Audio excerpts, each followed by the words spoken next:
going on.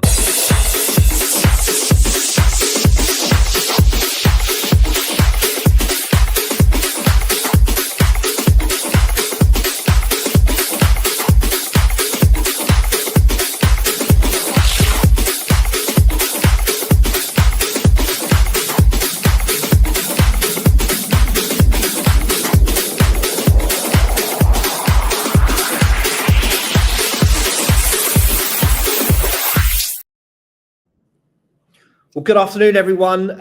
You would probably expect to see our team's chairman, Simon Bliss, running our team talks. But today you've got me. I'm Andy Dunn. I'm team's managing director. And I am really, really delighted to welcome Miles Lloyd from NorthStar People for this next team talk. Miles, can you give us a quick introduction to yourself and NorthStar People? I will do. Rather than talk about me, let's just talk about NorthStar. So we're a business, basically. We see ourselves as enablers. We're here to help recruitment agencies and help the leaders of those agencies grow and be better than they are at the moment, depending on where they want to get to. You know, we're just enablers of change, and it's what motivates us. We're passionate about the recruitment industry stepping up and being perceived as a proper business partner. An organization, a good recruiter should be an organization that solves clients' problems, that helps their clients get where they want to get to. And I think quite often, sadly, the industry gets tarnished with a bit of a brush of double glazing salesmen, secondhand car salesmen. It's all a bit rack 'em, stack 'em. And we know, certainly within team anyway, vast number of our members actually are highly seasoned professionals that can add so much more value than putting bums on seats. And that's what we love. And those are the people that we like working with, which is why we're part of the team community. And part of the team community for, I've just learned this, everyone, 21 years, Miles has been a part of the team network in one guise or another. So I think he's extraordinarily well versed in the challenges that our members have throughout the years working in the network. So I'm going to go straight into the title of this presentation for this team live, which is Maximising Revenue, Driving Long-Term Client Growth Through Talent Problems. Miles, you've warned that recruiters who stay in the supplier lane are leaving serious revenue on the table. What does that mean for agencies right now? Okay. I suppose, clues on the slide maybe. It's a real challenge, isn't it? I mean, how do we stand out? How are we different? How can we get away from our only differentiator is saying that we're better than everybody else? Because look, let's face it, every single recruitment business says that they give better service than other people. And unless you can prove that, and we'll talk about that later on, then that's a hard thing for clients to just say, okay, then go on. You say you're better. So we've got to stand out, and standing out isn't, by the way, about competing on price either. So the important thing for me is how can we be not just another supplier, not just another recruitment agency that says they'll do it a little bit cheaper than the next one to get sort of a foot in the door. You know, for me, this, again, it comes back to what we talked about a few moments ago, Andy. It's about what can we do to add more value? What are the problems our clients face that we can be the antidote for, problems that we can solve?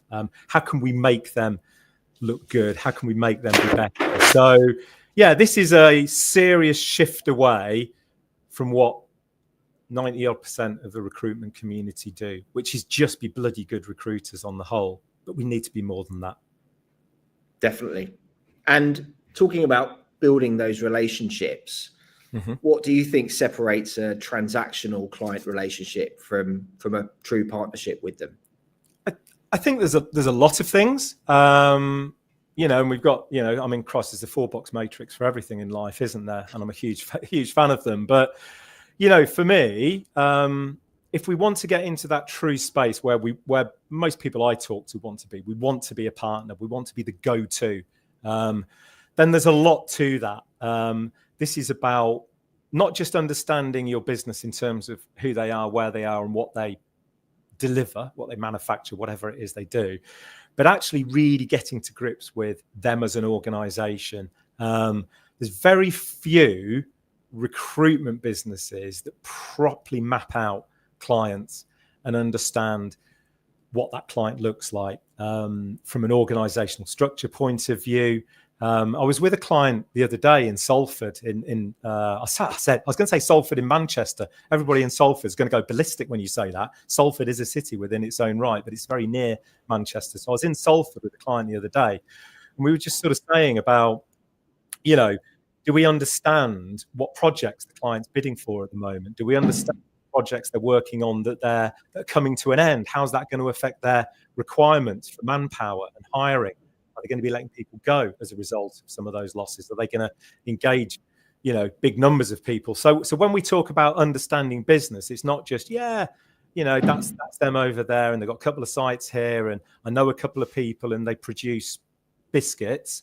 It's about properly understanding the business, but also it's about relationships. So, something, and again, I don't want to sound sort of negative or detrimental to recruiters. I am a recruiter. I was one for many years, and I'm really proud of that. But something I was lucky enough to do was get trained in client mapping and key account management methodology. One of the things that I was taught was you've got to get to know and understand all the layers of complexity within your client, particularly around senior level relationships. Quite often we've got a good contact, but we might have one or 2 points of contact. They might be quite low down.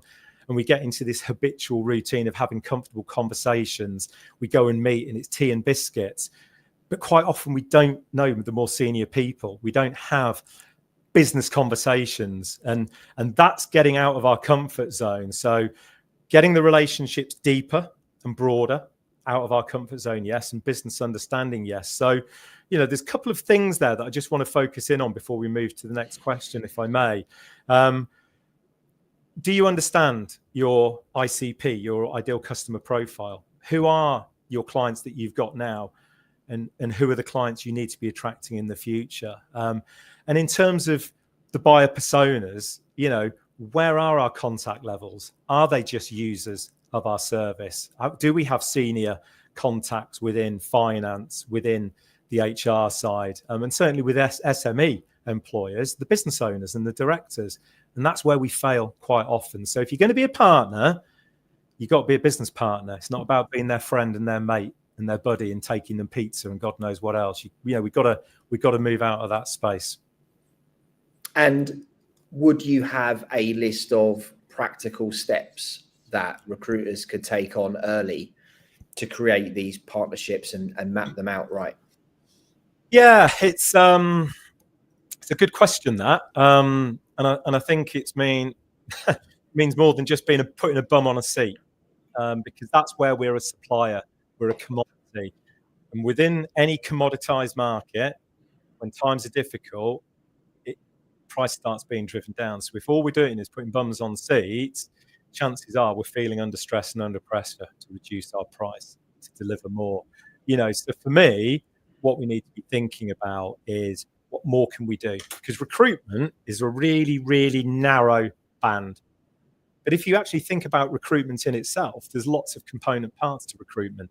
There's the discovery piece that we do with the client, and then we'll think about the attraction piece. So EVP, we'll think about what does the role job specification look like. We'll think about attraction.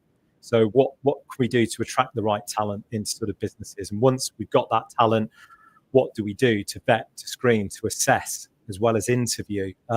So this is all stuff, you see, that's happening before we've even decided on a long list or a short list, depending on how we're recruiting for a client. But then there are things that we can do down the line as well. So for example, and we all know, because some of our partners, such as JMW, have been sort of frightening the hell out of recruiters recently, talking about all the changes that are coming in. But this is an opportunity for us, because businesses are going to have to take more steps now than ever to ensure that the people they bring in and that they actually get on board as an FTE, as an employee, are fit for purpose. Because day one rights should be putting the bejesus at people right now from an HR hiring manager, director perspective. So maybe we could be going and offering more services around full deep dive reference checking, social media checks, things around qualification verification. Why do I say all of those things?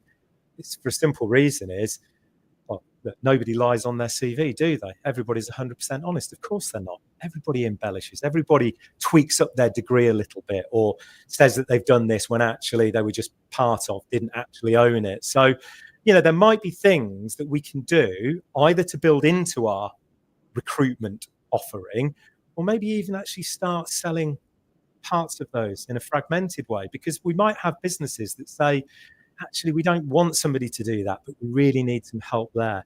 A good example of that, and they are a team member down in the south, is a recruitment business that recruits into sport, and they win quite a few clients heavily on the basis of, because it's sport and because it's very sexy, they get a vast volume of applications that the clients just can't manage, and they don't. And when they try and manage it, they don't manage it very well. So part of that agency's solution is actually to do a really good have a really good process around managing all of the applicants through, so all of the applicants get engaged properly and meaningfully, so nobody gets left behind. Because what happens with a client, they get 300-400 applicants, they'll wait until they've got a good 6 or 7, and then they'll stop. But the best people could be underneath. So again, you've got to start, and this is again goes back to knowing and understanding your customer. You've got to understand where their problems are, where their challenges are, where their issues are. That's the key to being more than just any other recruiter. Firstly, I've got a supplementary question here for you, Miles, which isn't scripted. But firstly, we don't all. We're not following a script, are we? I didn't realise. Well, obviously, we had a bit of an overview of this for exactly what we were going to cover in the presentation. But that kind of service that team member or that recruitment agency works, is that a chargeable service for filtering those candidates? Yeah. 100%. How would they get to that point with that client? Would they be working with that client early on beforehand, or is it a service that they could offer to a new client, for instance? Well, the thing is, once you've got something like that, then the good point is you start making clients aware of what you can do and how you can do it. That it's not, you don't have to just engage us to do that end-to-end piece. If there are things and challenges that you've got, this is where we can plug in and where we can help. So yes, you can do it like that. But the great thing is it gives you something to lead with for your BD, because I know instinctively, and because of the clients we're working with over the last 18 months, look, the market is hard. I was going to use a swear word, but I've pulled back from that. It's really tough out there, really, really hard. So how do we get people's interest? How do we get people on the hook to talk to us for 5 minutes? If all we're going in with, we're a really good recruiter and we know forget it, you're gone. Conversation's finished before it's even started. If you can hook them into something else, something different, something meaningful that they can think, yeah, that's going to really help. And that's why I mentioned about the change in legislation. Anything that puts the frighteners on the marketplace, let's think about how we can use that to create an opportunity to go in and sell us on the back of it. But it's not a hard sell. It's just talking about it, creating that narrative and saying, we've got a solution. If you're worried about this, we've got something that we think can actually waylay those fears and help you have a more resilient recruitment process. And the great thing is you're just engaging in a proper conversation around talent and hiring rather than recruiter. Yeah. That's the it's a great example. And I think the most forward-thinking recruiters are already having those conversations now with their customers. I think JMW have actually got a session coming up with team soon about this. I'm sure Jahish will ping me a message and we'll put the dates in afterwards. So next question for you, Miles, is all about identifying talent problems early. Yeah. I've seen you talk a lot at team events and on online sessions, and you often stress the importance of spotting talent challenges before they become really urgent. So what does that look like in practice? The difference for me is, again, and I don't blame the industry and I'm not deriding the industry, but I go back a long time here and I haven't seen much change from many. Recruitment was still very reactive. Let's go and get a job on. Let's go and find some good candidates to market out or match against those jobs. We're reactive. The big difference is you've got to be active. You've got to get ahead of that. Oh, they need somebody now. And this is where we've got to think about where client pain points are. Yes, we know the obvious ones. time to hire, cost per hire, quality of hire. Sorry, I should have put that text in black rather than white on green. That really doesn't come out well. But they have other issues. They're not very good at managing processes, so let's start talking to clients a little bit about what do they do, how do they do it, what do they like about how they currently recruit, whether it's through agency or not. We're not interested in that. Let's find out what they do and how they do it, what works, what doesn't work. Talk to them about their retention of staff, talk to them about their onboarding, talk to them about their offboarding. Do they do exit interviews? How are they having challenges around culture and so on and so forth? There's lots of triggers there and lots of things, because clients, and what I've put around the circle there is just some things to think about. People will have reasons to engage your services. If you're just like every other recruiter, they've put you in that box, and that's why you've got to be more than perceived as just another recruiter. You've got to have a broader offering of services. You've got to broaden that conversation. But we've got to get into this point of understanding all these things about clients, because if we can understand their pain, not just they've got pain, but what their pain is, why their pain's there, and what we can do to alleviate that. Not just a band-aid, not just a sticking plaster, which is what reactive recruitment is, but actually how can we help it going forward in the longer run? Because in the past, where I've had clients, and I know that's going back a while, but, we were right on the cusp of ATS platforms and systems and using technology and stuff like that. But one of the things was talking to clients about getting away from just having all your CVs dropping into one inbox and you sifting through, and HR person then farming CVs out from different agencies and have it. So then let's think about, should we be talking to them about ATS platforms? Could we offer an ATS platform through a partner? Let's go and find a partner and we can offer that as a solution, and maybe just get a bit of an intro commission if said partner provides that service to the client, because it's not our ATS. But if we can help solve their problems, signpost something really cool for that potential client, then we're in front of mind. So when they do need a recruiter, if that's still how they perceive us, well, we'll get first chance of having that role and that opportunity. And that's what we need. We need to become that go-to expert. So if I've got a problem, I'm going to go to Miles, or I'm going to go to Andy, because he helps me with that, and that might be rewriting role specifications. It might be helping them with their advertising copy where they're doing direct hiring. It might be giving them some insights around what's going on within the talent pools within their community, because anybody in this audience that's got LinkedIn recruiter license has access to talent analytics through LinkedIn. Why aren't you using that and repurposing it for your clients and either putting it into a product offering or selling it and providing these things on a regular basis to clients? However you use it, it's there. It's unlikely they've got it.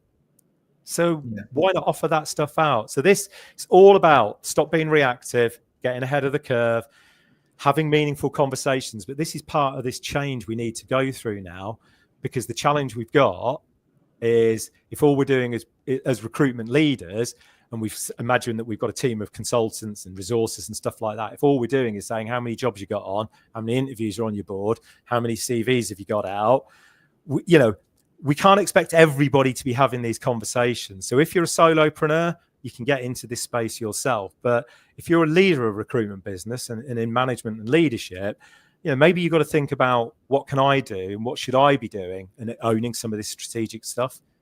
Because what you can't be doing is having half a dozen consultants all thinking they're going to become the next big thing, the next strategic salesperson, because we still need that reactive revenue to come in. So this is about shifting away from being 100% reactive, no placement, no fee, and doing more exciting, sexier things. And over time, we can see that balance shift.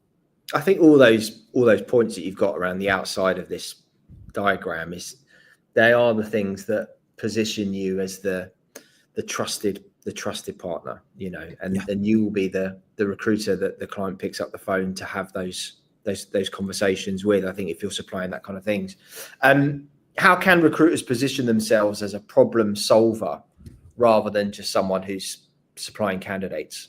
Okay, this is we could have done joint one with another service provider here, Hoxo, because part of what I'm going to talk about sits within their space as well. Sorry about the error on the slide there. It should say wisdom at the top of that pyramid rather than wisdo. Sorry, guys, we're all fallible. What this is about, this is about how you position yourself and how you position your business. So, what we've got to do is start creating the right narrative around the organization and around yourself. And you've got to do those two things hand in glove. And look, most of us use LinkedIn now as our main go-to platform. So, make sure that you've got a really good company page, that the narrative's right in there in terms of, not just another recruiter, but what you do, how you do it, so on and so forth. But make sure you're posting regularly from your company LinkedIn and build that profile. Invite all of your potential clients or candidate, whatever it is. We want people in that community. Be posting from that regularly, but also make sure that your own profile is up to muster, that you're building your own personal brand as well, that you're posting regularly from that and creating a links between the two. What you can also do is start following people, start liking what they're talking about, where it's relevant to ourselves and the industries that we serve. Start commenting on things, bringing people into that network. Start sharing things. There's lots of information that team produce that's really valuable and could be great, for more people to be aware of. Other organizations are available, Andy, and excuse me for just mentioning maybe one or two, but people, whether it be REC, whether it be APSCO, whether it be TRM, whatever, there's others out there. There's information that you've got at your fingertips, but repurpose it, regurgitate it. REC produce a brilliant report every month from KPMG and themselves. So if you're in the engineering manufacturing sector, let's go and grab that engineering manufacturing data. Let's repurpose it for ourselves and put something out ourselves, or let's just like that on their site and talk about our view and our take on that. So it's just important you start having a bigger, broader conversation.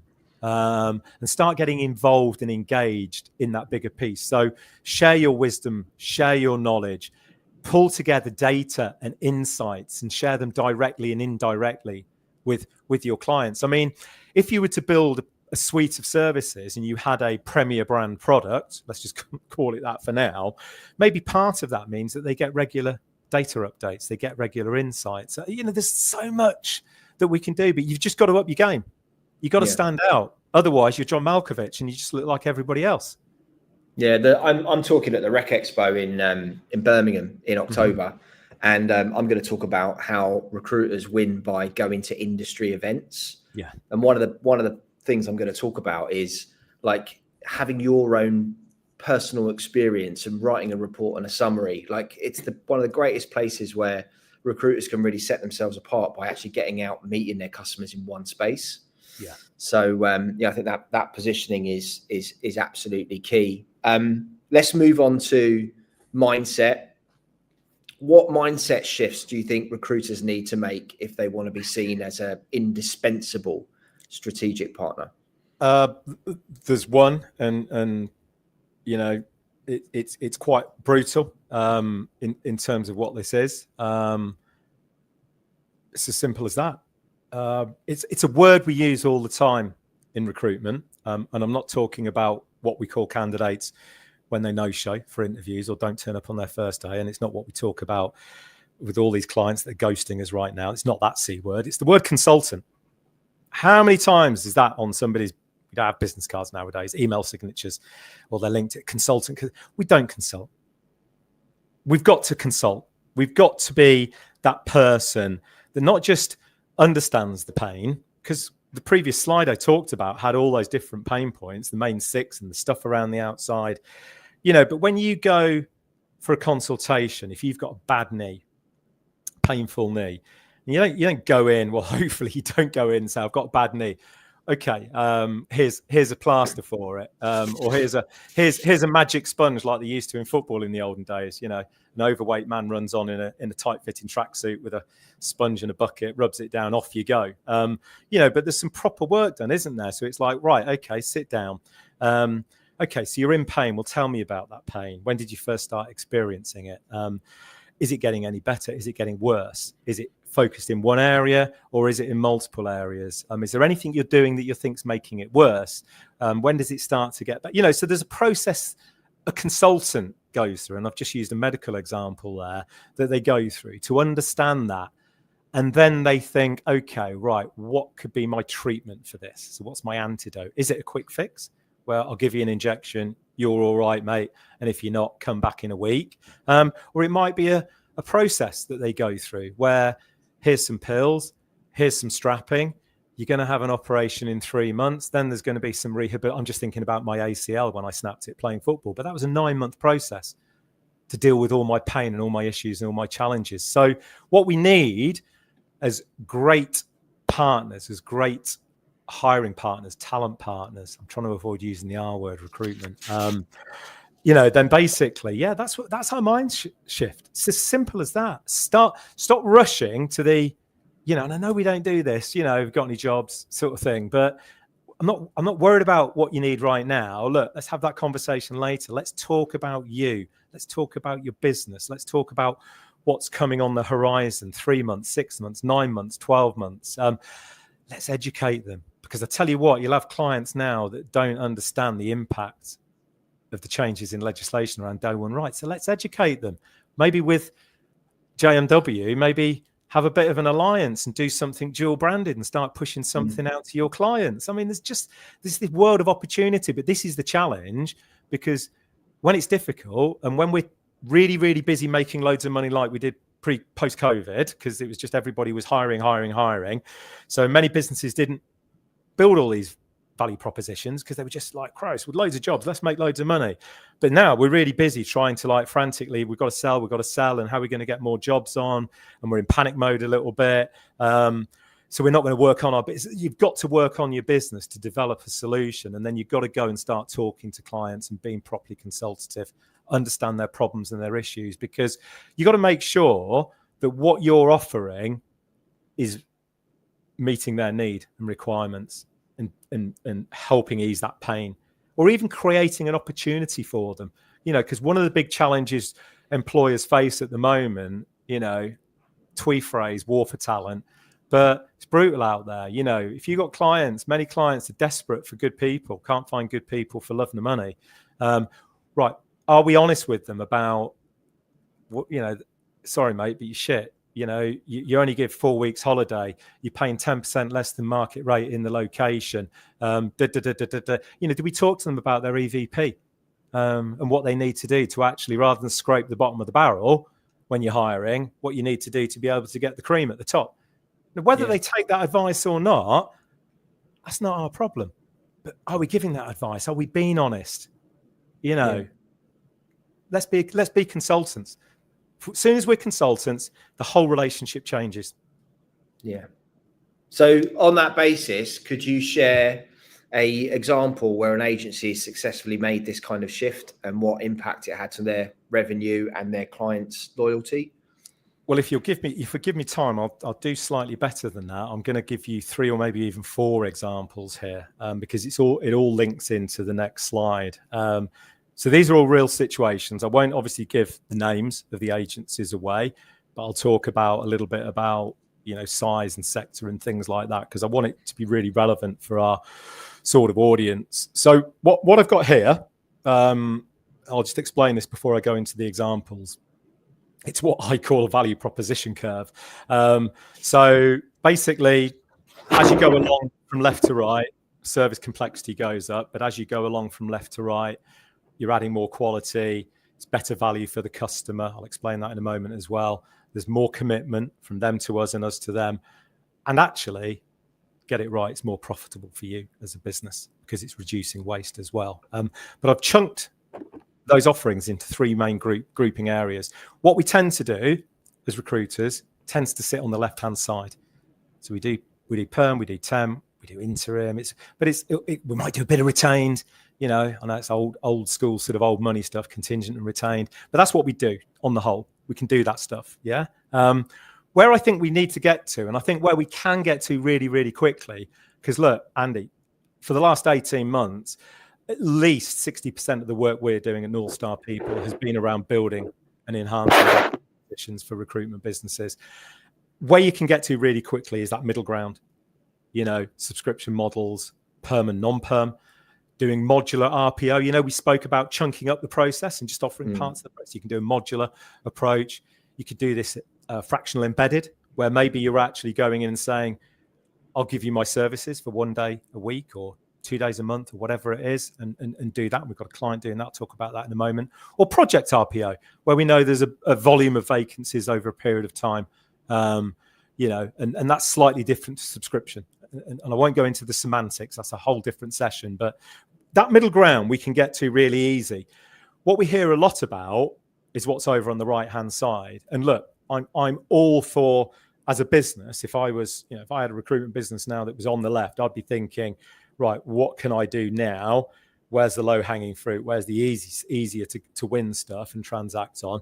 But there's things there on that right-hand side I'd love to do.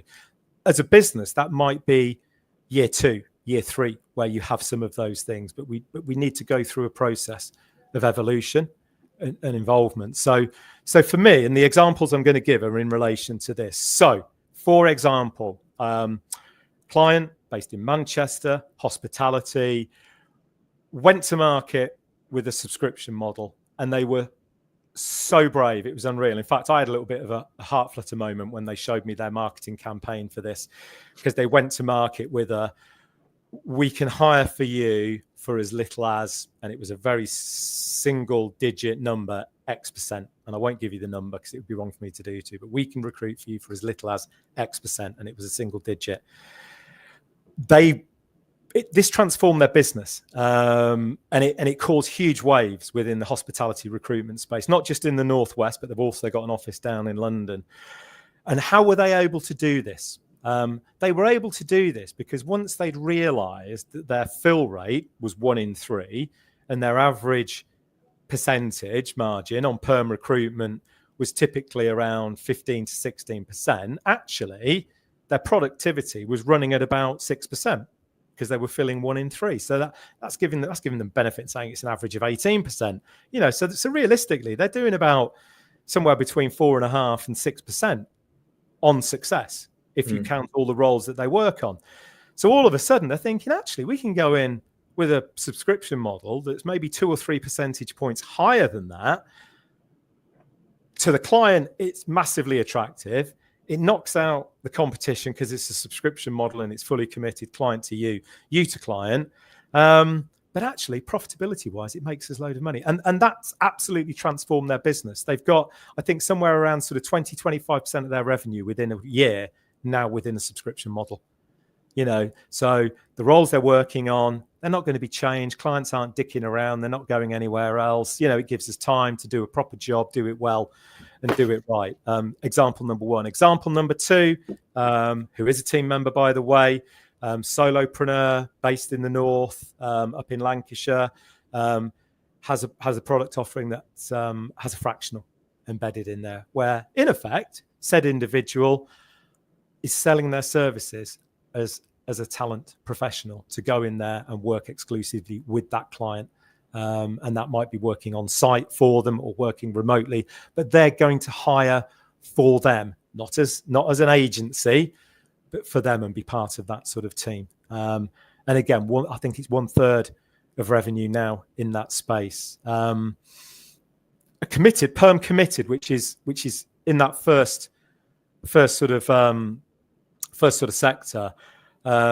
Client in Cheshire, they do medtech recruitment. Over the last 4 months, they've now got 26 roles within this committed perm. This is one-off business. This isn't doing volumes, but this is one-off spot business. But effectively, what they do is they take a proportion of the fee up front as a commitment fee, the rest of it based on success. But what they're seeing is, and they were brilliant, by the way, their fill rate for contingent was filling 50% of roles. But right now, there's not one role in the last 4 months that they've got on this committed basis that's gone south. No roles are with other agencies.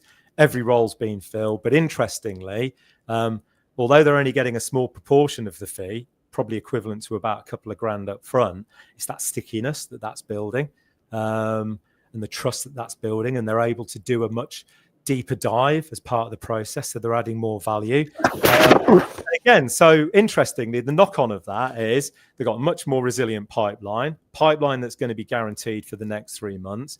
But the interesting knock-on is they've actually put their contingent fees back up to 20%. And what they're saying to people, if you want to work contingent, that's cool. We'll build trust and everything else, but we only work contingent at that level. Why? Because there's waste, and they've explained to all of their current clients and new clients coming on board why they don't like to work on contingent, and why contingent recruitment is bad for the employer, bad for the recruiter, bad for the candidate. And they're having that really serious conversation. There's 3 examples. I think I've probably done enough there. Is there anything else? Do they back that up then with, this is what it looks like before this model? Yeah. This is what it looks like for you with this model? Yep. Yeah, you've got to be really transparent. You've got to be really transparent. Something we're not good at doing as recruiters is telling people what we actually do, because I fear that there's been this perception that, and this is why maybe, back in my day, people physically used to write checks and post them out and stuff like that. That's how old I am. But, in all seriousness, there's a begrudging element to paying a fee from many, many clients. They don't want to pay that fee. They don't like paying that fee. And why? Because they haven't got a clue. I was going to swear again, stop myself. They haven't got a clue how hard it is, how much effort we put in, how much work we do behind the scenes, and how much waste there is when at the last minute they move the goalposts, or they don't come back to us quickly enough, or So what we need to do is we need to be really, really clear about what our offering is and what makes it good, but what makes it bad and why. But you need the other things as well. So you need to be able to say to people, what do you want? What do you like? Now, the big shift in all of this is back in the old days, and apologies if there's any executive headhunters in the room today. It was all about contingents there, low value, and the costs that, and executive. Well, the reason why we charge 33% and we charge a third up front, third on shortlist, third on acceptance or start date is because we do all this stuff, and there's lots of smoke and mirrors. There's some real quality in there. I give them that. But there's quite a bit of bluster, smoke and mirrors as well. So it was always a case of, contingent was lower price, retained much higher price, loads more value, justifying the huge, ridiculous cost. What we're doing with clients and what we've done for the last 18 months, Andy, is we've shifted that. What we actually build it around is commitment. So where there's no commitment and you're putting all the risk on us, then the fee's going to be there. And actually, the level of work that we can put in and afford to put in is that amount. If you start committing to us, we'll add more value. And actually, we'll start to bring the overall cost down. We might need to be paid in a slightly different way. So what you'll see going along this graphic is all success based on that side, and probably going to a point where it's 100% project management fees and everything else, and nothing based on success. And there'll be an SLA to reinforce that, So, for me, what you've got to do is you've got to show clients, here's what we can do for you. Here's where we add all the value. The cost actually goes down because the commitment's going up. You choose. What do you want? And we don't go with all of this. I mean, maybe if you're a Hayes, if you're a Deco, if you're a Randstad Manpower, you can offer all of these things. That'd be daft for an SME agency. But what you've got to do is you've got to have something that you can go to market with and just sort of say, right, where are your problems? Where are your issues? How can we solve them? There's maybe 1, 2, 3 options here, and talk them through each one. And don't sell. Don't sell. Because if you're consultative, then through that consultancy process, you're building up a picture of what they want. So you can signpost what you think would be the right thing. But of course, the challenge is that requires commitment. What level of commitment are they prepared to give? And this goes back to the earlier part of the conversation we had around relationships and trust. Because if your relationship isn't right, you ain't going to sell this stuff over on the right, and you might even struggle to sell this stuff in the middle. So we need to build, and this is about having a strategy with all of our customers. Who's ready for the middle ground stuff? Who are we going to tee up for the next 2 to 3 years to start building into that longer burn stuff on the right? Who's going to commit this, get some skin in the game and work with you? I totally get that. You've got to pick your battles. You've got to pick your fights, So, and it's not about having the big wish list. If you're an IT recruiter, and then you start putting Google and Apple and, Oracle and Amazon and God knows who else on that list. of clients that you're going to have, forget about it. Not interested. You got to get it right. Understand your customer, get the relationships right, start having the conversations and tease them through a journey where they're comfortable to make that step. It should never be a hard sell. As soon as we start pushing, it's not going to work. There's a great comment there from Kirsty, one of your biggest fans, Kirsty Craig from KCA People. Thanks, Kirsty. You are so on the money with this, Miles. Reflects my own thinking of my last 38 plus years in the industry. I know. She's more time served than I am, isn't she? Wonderful woman, Kirsty. Yeah, you two and team together. What's that? 69 years of team there. So let's talk about driving sustainable growth. Yeah. We all know it's a really tough and uncertain market at the moment. What are the key levers that recruiters can pull to keep growth sustainable? Cool. Here's one I prepared earlier.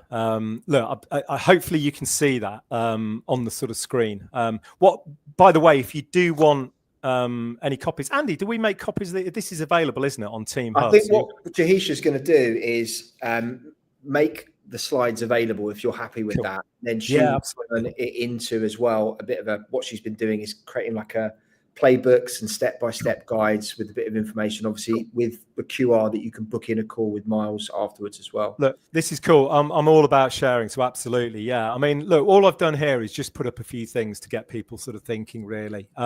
What you've got to do, as my humble opinion, and I'm not talking to you, I'm just sharing thoughts and ideas here, is you've got to understand how much waste you've got and where your waste is and start reducing that waste. And all I will say is from experience, when you start looking at how much time you spend on stuff that doesn't result in fees, my God, you'll realize how much waste there actually is in your business. So it's not about doing more.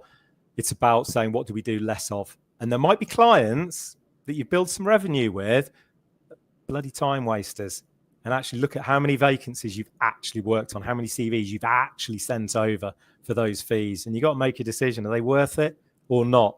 We do a process where we segment customer basis and we advocate that recruitment businesses should segment every single year based on relationship, based on the type of client that you've got, and the state that they're in as an organization, whether they're growing, flatlining, whether they're decreasing or whatever, and make sure you've got the right amount of customers and where you're going to spend and invest your time. So that's point one. I think the other thing you've absolutely got to stand out. This isn't about being John Malkovich, going back to the first slide.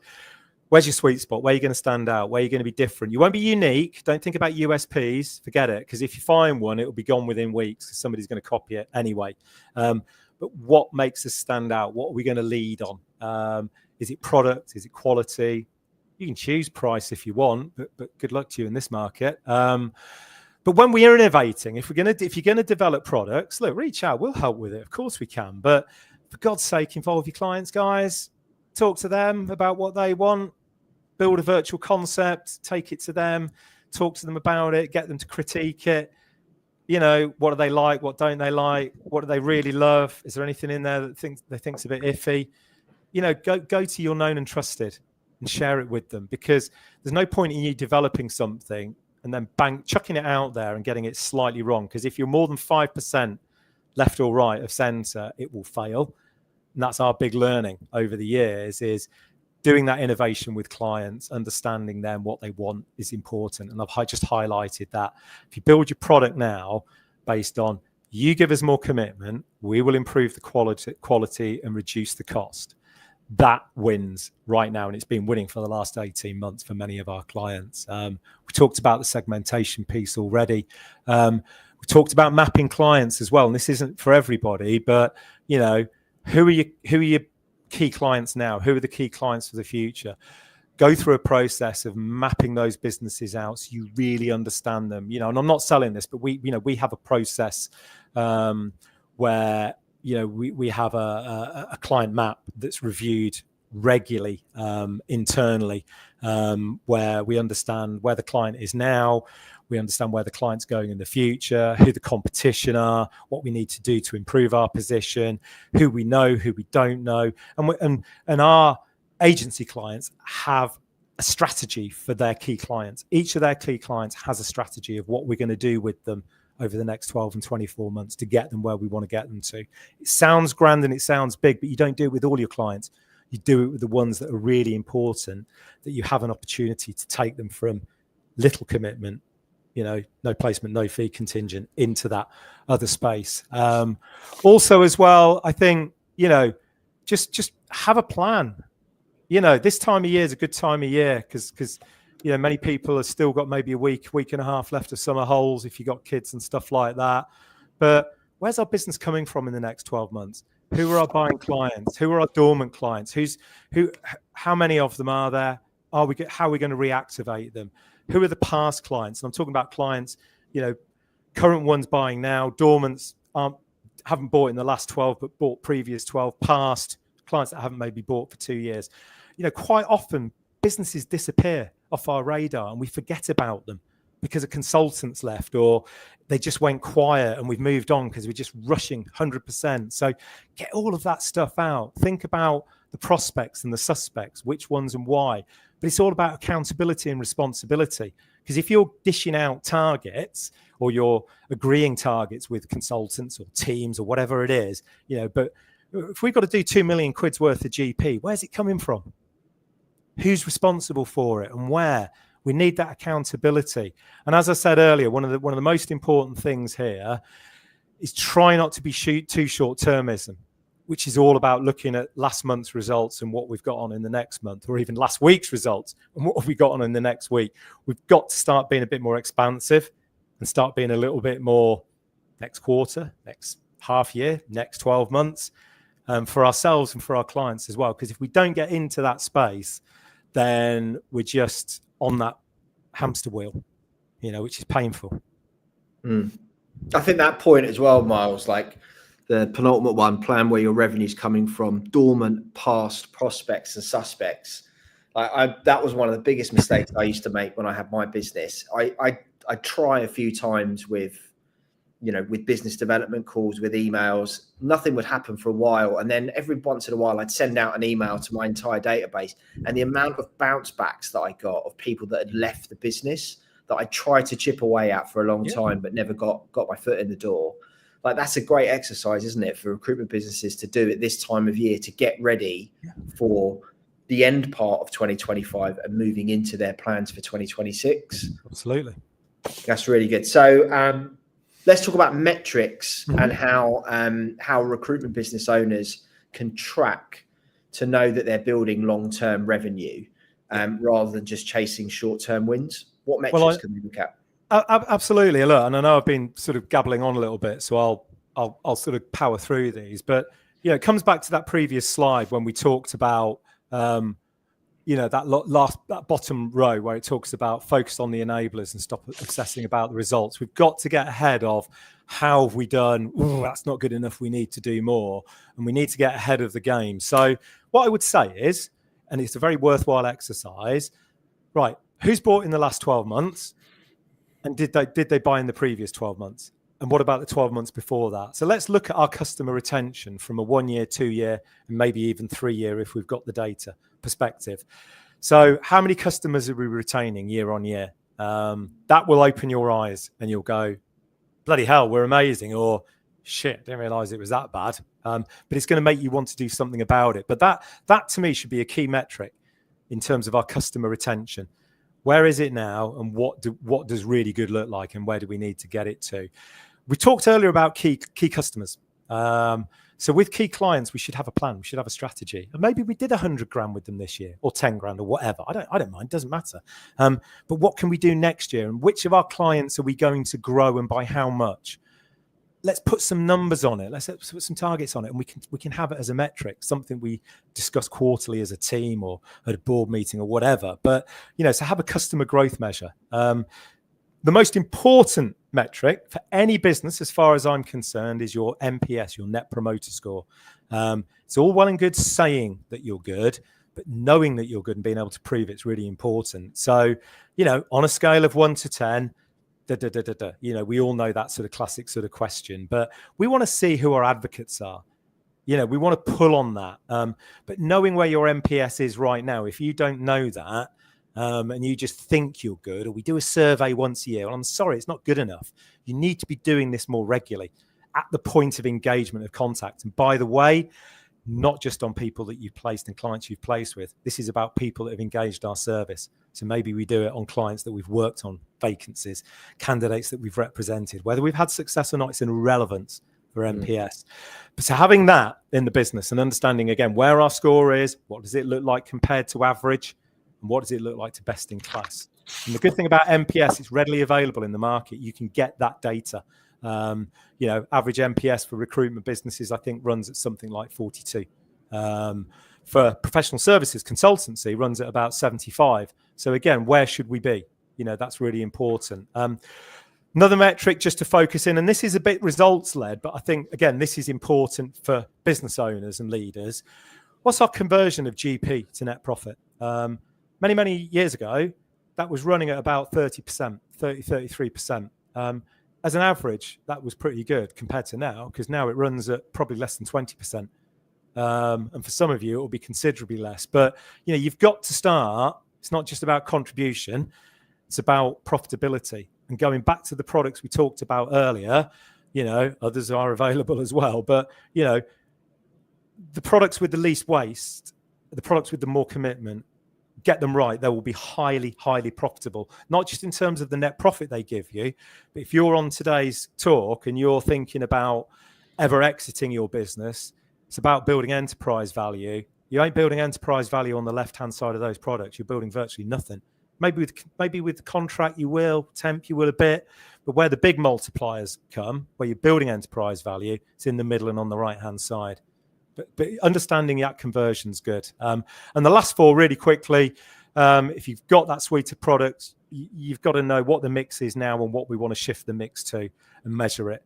Because I know, it's a twee thing, isn't it? But if you're not measuring it, you're not managing it, and it won't get done. So give ourselves a target and own that target and drive the behaviors towards that. And it's the same with client mapping. If we're going to do strategic sales, let's have a pipeline. Let's look at what we've got in that 1 year, 2 year pipeline, and let's see what we convert from that. How many proposals are we getting out the door? What's the value of those? So on and so forth. Because again, if we're relying on just occasionally stumbling across something and trying it, oh Christ, oh my God, we've just found wind of this. Let's get a proposal out the door because we've only got 2 days because we've only just found out about it. Forget it. It's a waste of time. You've got to take a long-term approach to strategic sales with things like RPO, with things like MSP and some of these other products as well. So you need a separate pipeline for those products. Otherwise, they won't happen. We speak to so many people that says, yeah, we tried that before, it didn't work. Yeah, we've done that, or and why? Because it wasn't executed properly. They haven't understood what success looks like, and therefore it hasn't worked in the way that it should have done because they've just got distracted and they need more jobs on and we need more revenue. So let's just, and it all dies away, and our job, funnily enough, quite often we're chipping away with our clients saying, don't forget about this, do that, do the other. So build that. And then the final two, come back to what we talked about earlier in terms of relationships. So understanding how many clients you've got, great. But which clients have we got where? Which do we have as advocates? How many have we got within that space of trust? How many have we got that actually sit, and it really is a transactional, functional, supplier-led relationship? Which of those can we move? Which of those do we need to exit? But so you need to look at the makeup of your business and start driving yourself based on the metrics that I'm talking about here, and these are just suggestions. Many others could be relevant. The final one there is what I call most valuable customer traits.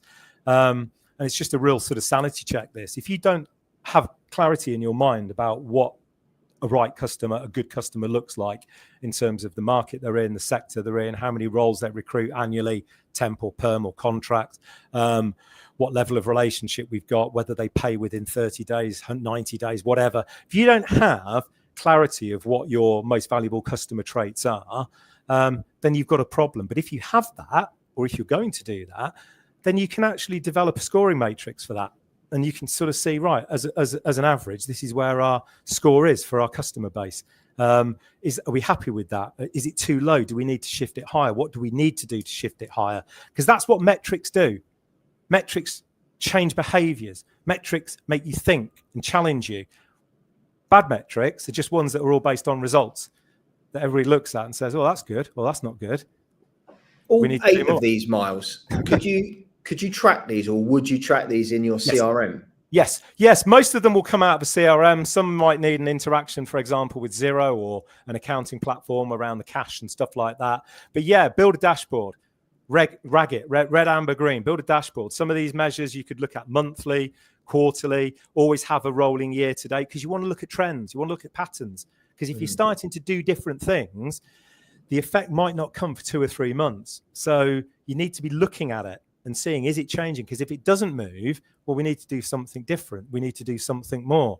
So having a dashboard that sits at the heart of your business when you're making decisions then based on data is really important. But, the challenge you've got is everybody's got to start using the CRM properly, of course, because otherwise it screws it.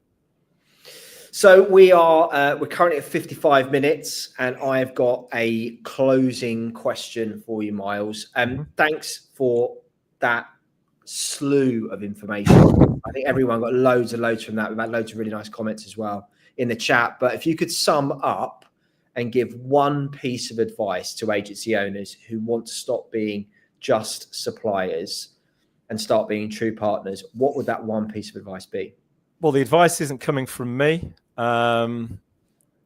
Hopefully everybody knows who Jordan is, and I'll let you explain who Jordan is if they don't. But look, apologies for the sort of slight expletive in there. There's one thing that's going to stop you, and it's you. It's as simple as that. You got to not sort of sit back and worry and, oh God, yeah, but it's going to take too much time. It's, clients might not want that. Oh, we're going to have to change our customers. And, there's lots of reasons not to. But that's you stopping you doing it. What you got to do is you got to have a mind shift and say, right, if I'm not happy with how it is at the moment, and believe you me, Andy, the amount of businesses we talk to are saying, I've had enough. I can't do this any longer. I'm sick of it. It's killing me. The amount of clients we see that have burnt cash reserves heavily over the last 18 months, have halved, have lost 75% of staff. It's been horrific. But you've got to change then. Because if you don't, the hamster wheel might flip and you might have another big spell and we might build back, but it's only going to happen again. So the only thing stopping you is you. And who is Jordan? Go on, tell us. I think it's the only time we're going to allow a reference to Wolf of Wall Street at a team event. But Jordan Belfort, obviously the original Wolf of Wall Street. But I thought that was an amazing presentation, Miles. For anyone that's watching, if you're a team member, Miles is going to be at the South Central event doing a presentation in person in Q3. Miles, have we got you lined up for any other quarterly events? We haven't got you, have we? We've got Catherine. Catherine's down in Kent. I think we talked about me doing something in London in the new year and maybe in South Midlands in Q4. Yeah, I don't think we've got Q4 to book. Yet. So you can get to see Miles at our events. If you're not a team member and you'd like to come to an event, just drop us a note at team@the-team network or put something in the chat and we'll reach out to you. Everyone that obviously attended this event will get some follow-up from us as well. But big thanks to Miles. I thought that was a really, really fantastic presentation and overview, and I hope everyone has a great afternoon. Thank you.